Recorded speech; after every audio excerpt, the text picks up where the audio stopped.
السلام علیکم، welcome to my channel novel lab voice. تو آئیے سنتے ہیں آج کی ویڈیو میں نمرہ احمد کی خوبصورت ناول حالم کی مختصر کہانی پارٹ 2۔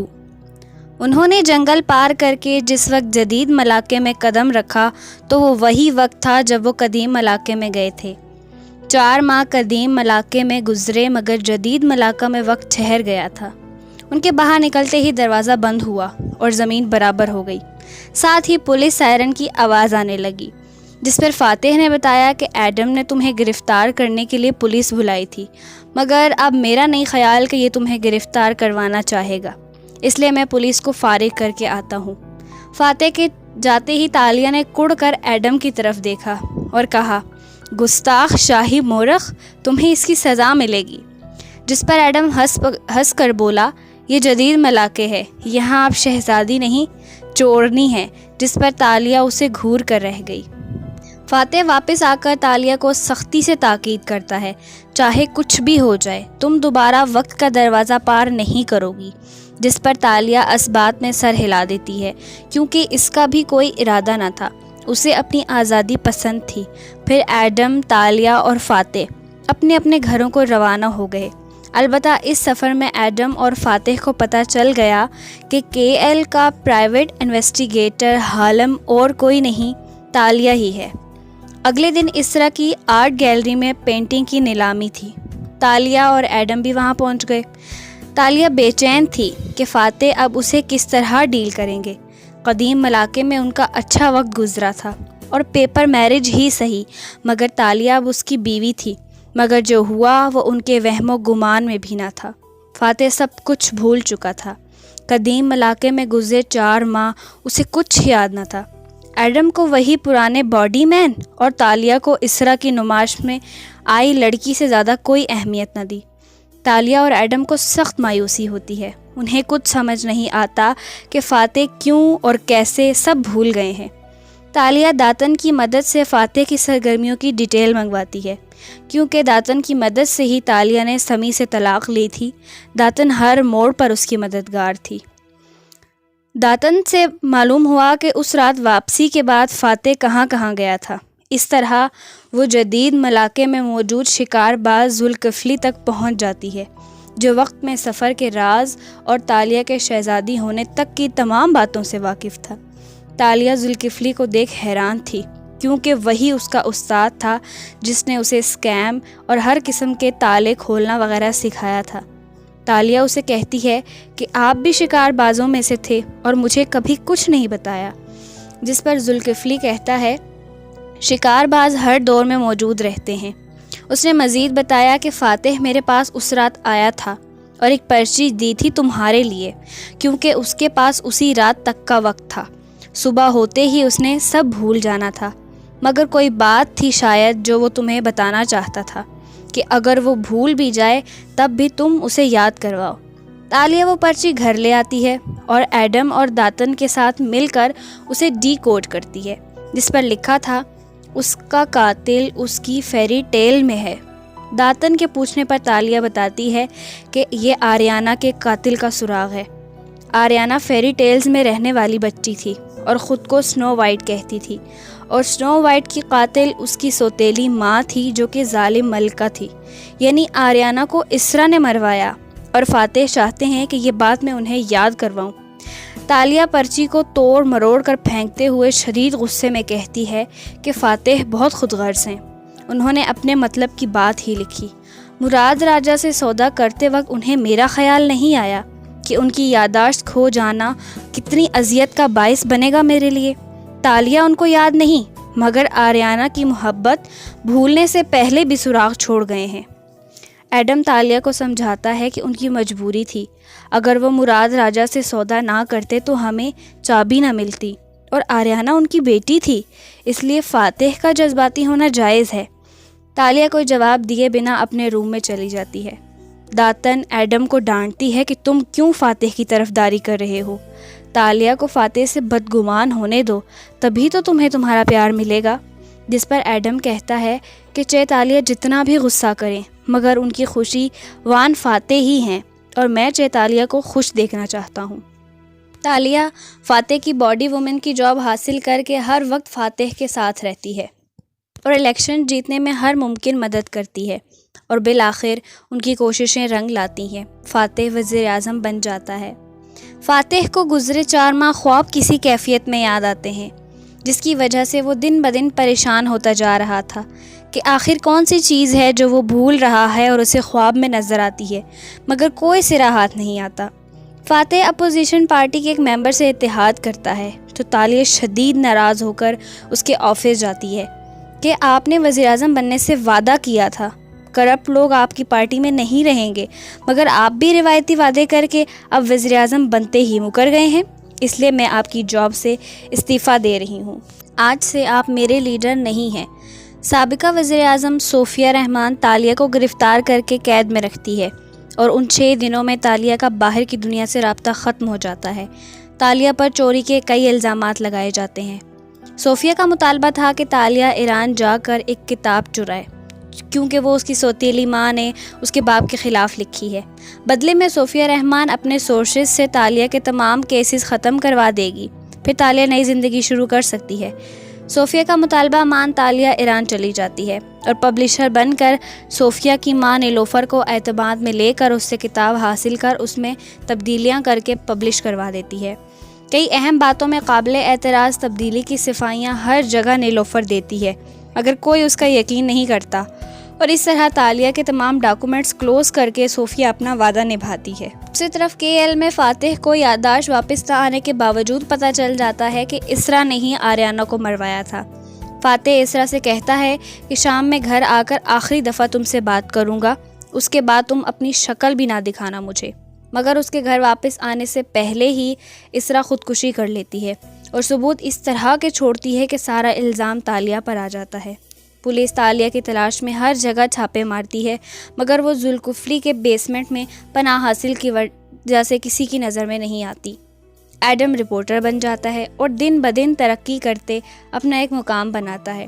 فاتح ایڈم سے کہتا ہے کہ تالیہ اگر رابطہ کرے تو اسے کہو چھپنے سے مسائل بڑھ رہے ہیں، اسے سب کا سامنا کرنا پڑے گا، بھروسہ رکھے، اسے کچھ نہیں ہوگا، میں جانتا ہوں اس نے اسرا کو نہیں مارا۔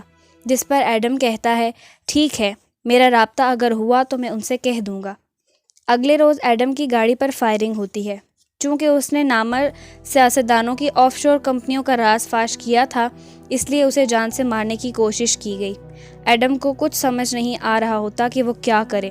وہ ذوالکفلی کے پاس جا کر ایک خط دے کر کہتا ہے کہ آپ چیتالیہ تک میرا پیغام پہنچا دیں اور انہیں کہے ایڈم کو آپ کے پلان کی ضرورت ہے، کیونکہ چیتالیہ کے پاس ہمیشہ پلان ہوتا ہے، وہی مجھے اس مشکل سے نکالیں گی۔ تالیہ اس کا خط پڑھ کر ایڈم کو ملا کے اسے گھر میں ملنے جاتی ہے جہاں سے انہوں نے وقت میں سفر کیا تھا، مگر وہاں پہنچ کر وہ حیران ہو جاتی ہے کہ ایڈم نہیں، فاتح اسے ملنے کے لیے موجود تھا۔ فاتح اسے سمجھاتا ہے کہ تم اس طرح چھپ کر ساری زندگی تو نہیں رہ سکتی، مجھ پر بھروسہ کرو تو صحیح، میں تمہیں کچھ نہیں ہونے دوں گا۔ اسی وقت پولیس سائرن کی آواز سن کر تالیہ وہاں سے بھاگ جاتی ہے کہ میں اب دوبارہ قید نہیں بنوں گی، ہرگز نہیں۔ تالیہ سمجھتی ہے کہ فاتح نے اسے گرفتار کرنے کے لیے پولیس بلائی ہے، جبکہ ایسا نہیں تھا۔ روڈ پر ایکسیڈنٹ کی وجہ سے پولیس اور ایمبولینس آئی تھی، مگر تالیہ غلط فہمی کا شکار ہو گئی تھی۔ ذوالکفلی کے گھر پہنچ کر اس کی نظر فاتح کی یادداشت والی شیشی پر پڑتی ہے۔ شکار بازوں کے پاس وقت میں سفر کرنے والوں کی کوئی یادداشت محفوظ ہو جاتی تھی، چونکہ اب وہ شیشی خالی تھی، جس کا مطلب تھا کہ فاتح کو گزرے 4 ماہ کا وقت یاد آ چکا تھا، مگر پھر بھی اس نے تالیہ کو کچھ نہ بتایا تھا۔ تالیہ مزید ناراض ہو جاتی ہے اور فیصلہ کرتی ہے کہ مجھے واپس قدیم ملاقے میں جانا ہے، وہاں میں آزاد ہوں گی اور میرے بابا ہیں، وہ مجھ سے محبت کرتے ہیں۔ ایڈم اس کے ہر فیصلے میں اس کا ساتھ دیتا ہے، کیونکہ تالیہ کی بات ماننا وہ فرض سمجھتا تھا۔ فاتح کو اندازہ تھا کہ تالیہ جذباتی ہو کر اب یہی فیصلہ کرے گی، اس لیے وہ ذوالکفلی کے گھر آتا ہے، مگر اس کے آنے سے پہلے ہی تالیہ ذوالکفلی کو زہر دے کر چابی مانگتی ہے۔ فاتح ذوالکفلی سے کہتا ہے کہ چابی نہیں دینی، اس نے زہر نہیں دیا، مگر ذوالکفلی اپنے نیلے پڑتے ناخن دیکھ گھبرا جاتا ہے اور تالیہ کو وقت کی چابی دے دیتا ہے۔ چابی ملتے ہی تالیہ اسے کہتی ہے کہ میں نے کوئی زہر نہیں دیا، یہ بس سفوف تھا جو کچھ وقت کے لیے زہر جیسا اثر دکھاتا ہے، اب تمہیں قے ہوگی اور تم ٹھیک ہو جاؤ گے۔ جس پر فاتح ملامتی نظروں سے زلفی کو دیکھتا ہے، مگر دیر ہو چکی تھی اور تالیہ دروازے کے قریب تھی۔ تبھی بھاگ کر فاتح اس سے چابی لیتا ہے اور دوبارہ دروازہ خود کھولتا ہے اور کہتا ہے، میں تمہارے ساتھ جاؤں گا تمہیں واپس لانے کے لیے، اور ساتھ ہی ان تینوں نے دروازہ پار کر لیا۔ قدیم علاقے میں وقت وہیں ٹھہر گیا تھا۔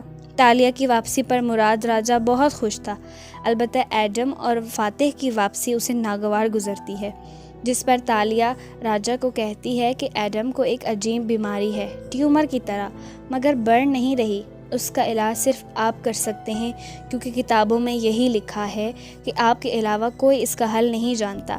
آپ ایڈم کا علاج کر دیں تو یہ دونوں واپس چلے جائیں گے، میں یہیں رہنے آئی ہوں۔ مراد اسے کہتا ہے کہ یہ وقت میں سفر کی وجہ سے ہوا ہے، اس لیے بیماری نہیں بڑھی، مگر اس کا خون نکلا تو اب یہ 1 ماہ میں مر جائے گا، جس پر ایڈم کے وجود میں سرد لہر دوڑ گئی۔ قاتلانہ حملے میں اس کا ایک بار خون ضائع ہو چکا تھا، اب کی بار اگر ایسا ہوا تو اس کی جان جا سکتی ہے۔ مراد نے دوا کے اجزاء بتائے تو تالیہ نے سلطان سے شادی کرنے کی شرط کی آڑ میں وہ تمام اجزاء اکٹھے کر لیے، مگر مراد نے ترکیب غلط بتائی تھی، جس سے وہ دونوں بے خبر تھے۔ دوسری طرف فاتح مراد راجہ کا مشیر خاص بن کر اسے سلطان کے خلاف بغاوت کی ساری ترکیب سمجھاتا ہے کہ کس طرح مراد سلطان بن سکتا ہے۔ بدلے میں وہ مراد سے واپسی کی چابی مانگتا ہے تو وہ انکار کر دیتا ہے اور کہتا ہے، میں نہیں چاہتا تم واپس جاؤ، میں تمہیں عرب کے ولی عہد کی حیثیت سے متعارف کرواؤں گا، تم میرے لیے بہت فائدہ مند ہو، یوں تالیہ کے شوہر ہونے کے ناطے تم یہیں رہو گے۔ فاتح حامی بڑھ لیتا ہے، مگر وہ سلطان کی ملکہ یان سوفو کو بغاوت کی اطلاع دے کر اس سے چابی بنوا لیتا ہے، کیونکہ وہ جادوگرنی تھی۔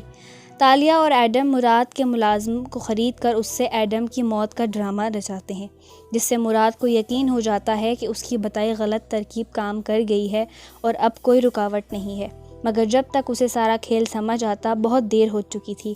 تالیہ، ایڈم اور فاتح چابی حاصل کر کے وقت کا دروازہ پار کر لیتے ہیں، مگر عین اسی وقت مراد ایک جادوئی سوئی سے فاتح کو زخمی کرتا ہے۔ تالیہ بھاگ کر واپس جاتی ہے، مگر مراد لوٹ چکا تھا اور یہ 6 سیکنڈ کی غلطی تالیہ کو بھاری پڑتی ہے۔ وہ واپس آ کر دروازہ پار کرتی ہے، مگر ایڈم اور فاتح اسے دکھائی نہیں دیتے۔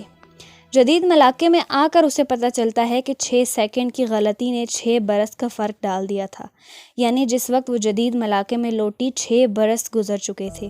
ایڈم نامور صحافی بن چکا تھا اور فاتح دوسری دفعہ وزیر اعظم بن گیا تھا۔ ایک تالیہ ہی تھی جو پیچھے رہ گئی تھی، اس کے 6 برس ضائع ہو چکے تھے۔ فاتح کے دونوں بچے جولیانا اور سکندر ٹین ایج میں داخل ہو چکے تھے اور داتن کا کچھ پتہ نہ تھا۔ تالیہ کے کریڈٹ کارڈز ایکسپائر ہو گئے اور اس کا بنگلہ حکومت نے قبضے میں لیا تھا، کیونکہ وہ مفرور ملزم تھی جس پر اسرا کے قتل کا الزام تھا۔ سب آگے بڑھ گئے تھے، مگر تالیہ وہی تھی، مفرور ملزم، اور اس کی اتنے برس گمشدگی نے اس پر الزامات کو مزید پختہ کر دیا تھا۔ تالیہ ایڈم سے ملنے اس کے آفس جاتی ہے تو اسے پتہ چلتا ہے کہ ایڈم کی یادداشت جا چکی تھی اور 6 سال پہلے ایڈم بے ہوش اور فاتح زخمی پایا گیا تھا، مگر تالیہ کو یقین نہیں آتا کہ ایڈم سب بھول چکا ہے، اور یوں ہی باتوں باتوں میں وہ اس کی چوری پکڑ لیتی ہے۔ ایڈم نے اپنی لائبریری اسی طرح سیٹ کی تھی جس طرح وہ قدیم ملاقے میں شاہی مورخ کے طور پر کتابیں رکھتا تھا۔ اسی وجہ سے تالیہ کو سمجھ آ جاتا ہے کہ وہ محض ڈرامہ کر رہا ہے، اسے سب یاد ہے۔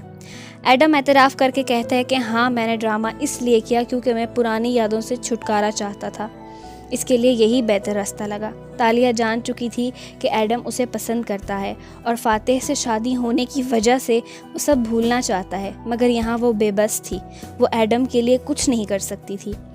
داتن بھی اسے ملنے آ جاتی ہے، اس نے پرانا کام نہیں چھوڑا، البتہ وہ پتلی ہو گئی تھی کیونکہ اس نے معدے کی سرجری کروا لی تھی۔ داتن تالیہ کو سمجھاتی ہے، تم نے سچ کا راستہ چنا، اس لیے دیکھو کتنے مسئلے ہو گئے، جو جرم تم نے کیا ہی نہیں وہ الزام بھی لگ چکا ہے تم پر، قتل جیسا سنگین الزام۔ جس پر تالیہ کہتی ہے، کوئی بات نہیں، اس مسئلے سے بھی نکل آؤں گی، کیونکہ تالیہ کے پاس ہمیشہ پلان ہوتا ہے، مگر اب میں اس راہ پر نہیں جاؤں گی، میں باعزت زندگی گزارنا چاہتی ہوں، فراڈ اور جھوٹ سے پاک زندگی۔ ایڈم، تالیہ اور داتن تینوں مل کر اسرا کی موت کو شروع سے کھنگالتے ہیں۔ اسرا کی موت کیک میں موجود زہر کی وجہ سے ہوئی تھی اور کیک تالیہ کے کریڈٹ کارڈ اور نام سے آرڈر کیے گئے تھے۔ اسرا نے اپنی وصیت میں کچھ قدیم پینٹنگز بھی تالیہ کے نام لکھی تھی۔ اس طرح بظاہر سب تالیہ کے خلاف تھا، مگر انہیں سراغ مل جاتا ہے اسرا کے اس وفادار ملازم کا جس سے اسرا نے زہر منگوائی تھی، کیونکہ کیک زہر میں نہیں تھا، آئسنگ میں تھا، جو کہ اسرا خود چھڑکتی تھی۔ اسرا کے بھائی اشر کو زہر منگوانے والی بات معلوم تھی، مگر چونکہ اسے لگا کہ میاں بیوی کے تعلقات ٹھیک نہیں، اس لیے اسرا فاتح کے لیے زہر منگواتی ہے۔ اس لیے وہ خاموش رہا، کیونکہ فاتح کے مرنے سے پارٹی چیئرمین اشر نے بننا تھا۔ اسرا جان چکی تھی کہ فاتح نے دوسری شادی کر لی ہے اور آریانہ والا جرم بھی سامنے آ چکا تھا، اس لیے اس نے خودکشی کر کے بہت خوبصورتی سے تمام چیزیں پلان کر کے تالیہ کو پھنسایا تھا، مگر اسرا کے ملازم تک رسائی سے تمام حقائق سامنے آ گئے۔ اشر کے خلاف تحقیقات کا آغاز کر دیا گیا اور اسرا کی خودکشی ثابت ہو گئی۔ تالیہ کو باعزت بری کر دیا گیا، مگر سکندر اور جولیانہ تالیہ سے نفرت کرتے تھے اور انہیں سخت اعتراض تھا کہ فاتح تالیہ کو گھر لانا چاہتا ہے، فیملی کی طرح۔ تاہم فاتح تالیہ کو تسلی دیتا ہے کہ وہ میرے بچے ہیں، میں انہیں جانتا ہوں، وہ ٹھیک ہو جائیں گے کچھ وقت میں، تم میری فیملی ہو اور میں ہرگز تم سے دستبردار نہیں ہوں گا۔ فاتح نے وزیر اعظم کے عہدے سے بھی استعفیٰ دے دیا، کیونکہ اس کے خیال میں وہ اس کا اہل نہیں، اس نے جو بھی کہا تھا وہ پورا نہیں کر پایا، اور اپنے لوگوں کی خدمت اور مدد کے لیے وزیر اعظم ہونا ضروری نہ تھا۔ ایڈم نے سیاست میں قدم رکھ لیا اور ممبر پارلیمنٹ بننے کے بعد وزیر اعظم بننا اپنا مقصد بنا لیا اور طے کر لیا کہ جو غلطیاں وان فاتح نے کی وہ انہیں نہیں دہرائے گا اور بہتر لیڈر بنے گا۔ تالیہ اور فاتح فیملی کی طرح رہ رہے ہیں، تاہم ایک راز تھا جو فاتح کے ساتھ رہنا تھا کہ ملکہ یان سوفو نے ایک نہیں دو چابیاں بنائی تھی۔ فاتح نے ملکہ کو بغاوت کی اطلاع دے کر اپنے لیے چابی بنوائی اور ساتھ ہی ملکہ کو ایک چابی اور بنانے کا کہا جس سے وہ ان کی دنیا میں آ سکتی ہے، کیونکہ ملکہ یان سوفو کو فاتح کی دنیا میں بہت دلچسپی تھی۔ اس نے بخوشی شرط مان لی۔ یوں سب کو لگتا تھا کہ ملکہ واپس اپنے ملک چین بھاگ گئی ہے، مگر صرف فاتح جانتا تھا کہ شاہ چین کی بیٹی ملکہ یان سوفو ان کی دنیا میں آ چکی تھی۔ ذوالکفلی کو تالیہ نے کافی میں ملا کر شکار بازوں کی بنائی ایسی دوا پلائی جس سے اس کی زبان جام ہو گئی، کیونکہ جادوگر پڑھے گا تو ہی عمل کرے گا، اس لیے تالیہ نے اسے زبان سے محروم کر دیا کہ شکار بازوں کا قصہ یہیں ختم ہو جائے۔ اب مزید وقت کے سفر میں کسی کی زندگی برباد نہیں ہوگی جیسے اس کی ہوئی تھی۔